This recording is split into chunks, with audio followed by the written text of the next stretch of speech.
Hey guys, welcome back to the Jesse Lee Falls podcast. I'm hanging out today. I've got the guitar here. I don't do a lot of podcasting episodes with my guitar. I'm usually pretty busy just talking about business stuff, and pretty much a big nerd for the business, just for the business thought process. Primarily that's, what these episodes are geared for. But I do, I am a guitar player, and I know that when it comes to videos that are out there, and tutorial videos and lessons, and if you see, what some of these younger kids can do, I don't think that there's a whole lot that I can really bring to the table when it comes to guitar lessons. There's not anything that I can teach that you guys can't find that's already out there, and guys that are just doing it way better. So that doesn't hurt my feelings, because I actually go and I look up a lot of those tutorial things, especially if I have a specific song that I have to learn. Like I'll go look it up on YouTube. So, like I was saying, I just don't really feel like there's a lot of I just don't feel like there's a lot of reason for me to do a lot of tutorial stuff on the guitar, in the regards of just different techniques and get my amp volume. Just different techniques and whatnot, whether it be like finger tapping, whether it be, sweep picking, those kinds of things, just all the different techniques,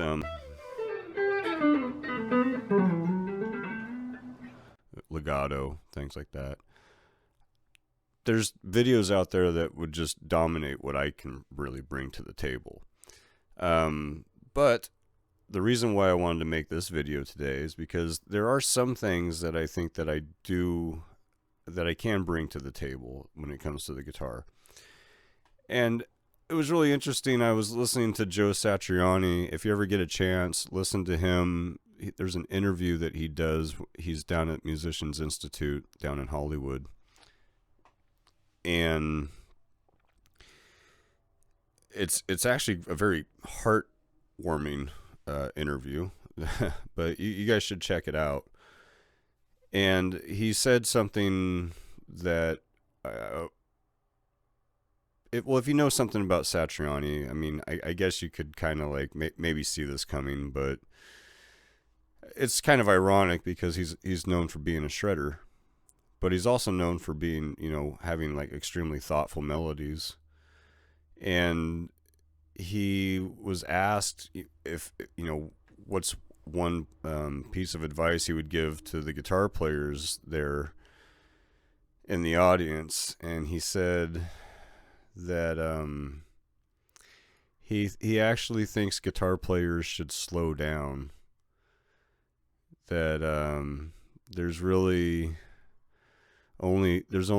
so much utility in learning your scales and getting fast at them and getting faster and being able to, play perfectly to a metronome, and be able to shred, to the BPMs perfectly and all that stuff. Like there's only so much utility in it. And I really love this about the message in this, because if you know anything about Joe, he really was influenced by blues music. Hendrix, and if you know anything about Hendrix was completely blues fueled. So, and I've heard Joe talk about things like he really liked blues music because the guitar players knew how to express themselves by not saying much, not using a lot of fuss, and knowing how to use economy, which is just, playing little and saying a lot. So I thought that was really cool for him to tell the Musician Institute guitar players there in the audience, like, slow down. That's kind of the seed that kind of planted this idea that I kind of want to go a little bit further and point out that, I don't really think there's a lot of value I can bring to the table that you guys can't go out and find. But the value that I could bring to the table when it comes to guitar playing and what kind of message would I send to guitar players is, it's kind of along that line of, maybe we don't come at it from enough of a Eric Clapton approach. We don't really get our slow hands involved, and that we don't, we're just so busy trying to play a lot of notes, because it's fun. Shredding is fun. But being able to say something is, those are two different things. So what I would say, if I was going to put out a piece of advice is, if you're a guitar player, I'm sure you got your modes, you've got your scales down. You go out, you get to play on top of the band. You go out there and you shred. You get to practice your licks. And that's a huge part of being a guitar player. But if you're really just stuck in that world, at some point I would say you got to turn your songwriting brain on. And I think that's something that Satriani, I think that's kind of where he was coming from too, is like, we don't have to play so fast all the time. It's not about doing fast runs all the time. It's like, just say something, damn it. Just say something. And he actually pointed out that when he was taking lessons, when he was younger, he was taking lessons from a hardcore jazz guy, and I guess he called Joe out one time, like, can't you just play a note? Can't you, like, because Joe, he's trying to be a rocker, and he's coming up learning all the rock tunes and stuff, and then he goes and does his guitar lessons, but he's taking lessons from this hardcore jazz guy, and basically what he meant was, can't you just play a note without putting vibrato on it? Can't you just play a note? Just a note. Not, can't you just go? And there's something to that. Like, sometimes it's not about putting little stank and finesse on everything all the time. It's like, sometimes you just need a note. So I really like that message. I guess my point to all of this, even though I'm maybe being a little bit drawn out, is that I would just add to the fact that really start experimenting with your chords and start understanding, if you're not really familiar with, like, what they call jazz chords, just chords with different voicings. I would basically say, like, really start playing around with jazz chords and getting more familiarized with them, because all those voicings, all those chords, it really brings out, when it comes to songwriting, it's like you kind of need them, because it's kind of like taking the approach from a piano player's songwriting standpoint. And so for me, because I write more like soul and funk kind of stuff, I really need to know what those jazz chords are, because ultimately funk is using jazz chords, but having like a funky beat. It's really just about the beat, I think, that that changes that music from like being jazz to funk. But blues and jazz, they use the same chords, and so does funk. So if I'm going to use like a D9, that's a D9. That'd be considered a jazz chord, right? But when you play it like James Brown,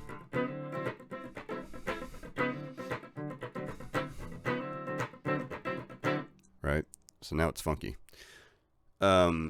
So for me, if I was going to just put out some advice to guitar players, is if you're not super familiar with jazz chords, start getting familiarized, because it actually just opens a multitude of it's a multiplicity of options. And but then again, if you're more of a rock style player, you're kind of more into the power chord world and all that, and really hardcore riffs and all that. So different, completely different worlds. But I would still say that knowing those chords and understanding how the music and how scales and work over each chord, that stuff is just, it's invaluable to know that.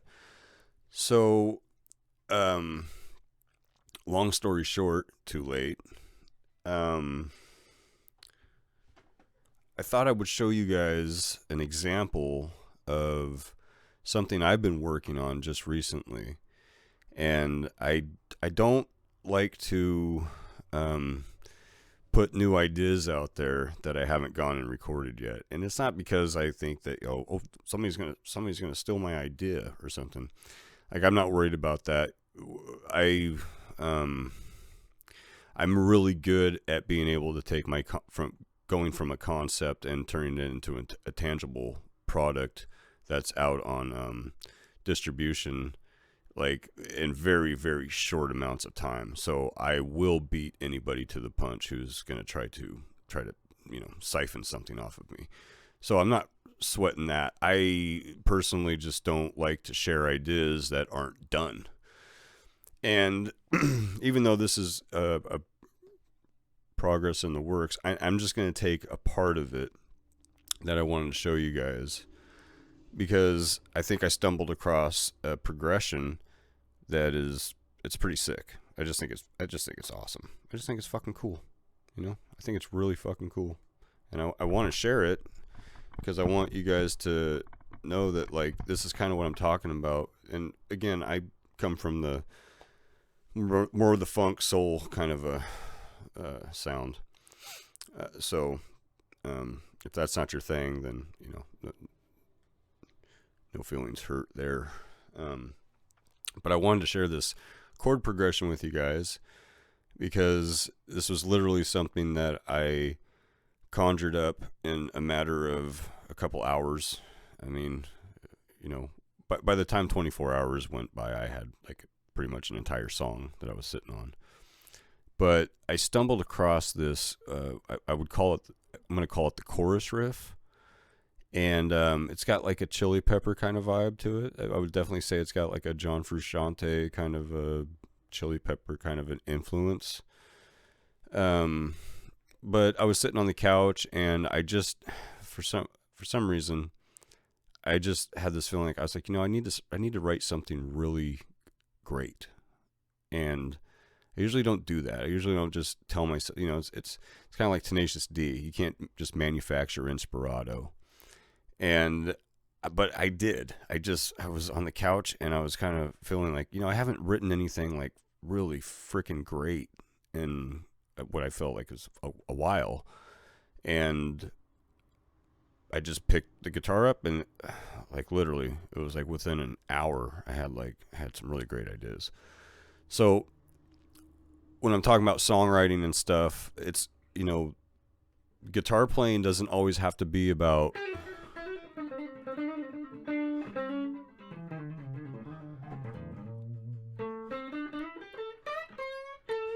doesn't always have to be about that. It doesn't have to be about shredding all the time. It doesn't have to be. I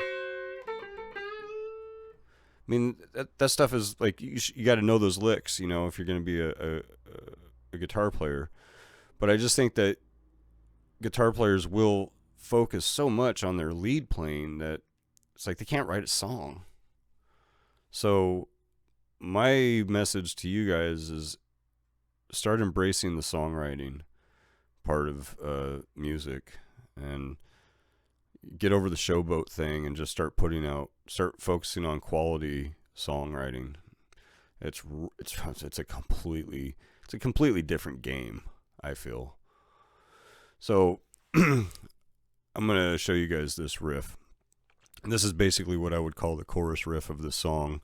And the cool thing about this is you guys are going to get a sneak peek, because this thing will probably be most likely recorded and put out I would say probably by the end of the year. So it goes something like this.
Something like that.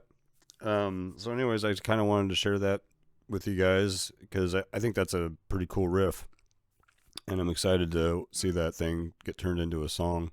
I screwed up a little bit there right at the end, but that's kind of appropriate because it's brand new, and you can tell I'm still kind of learning it. So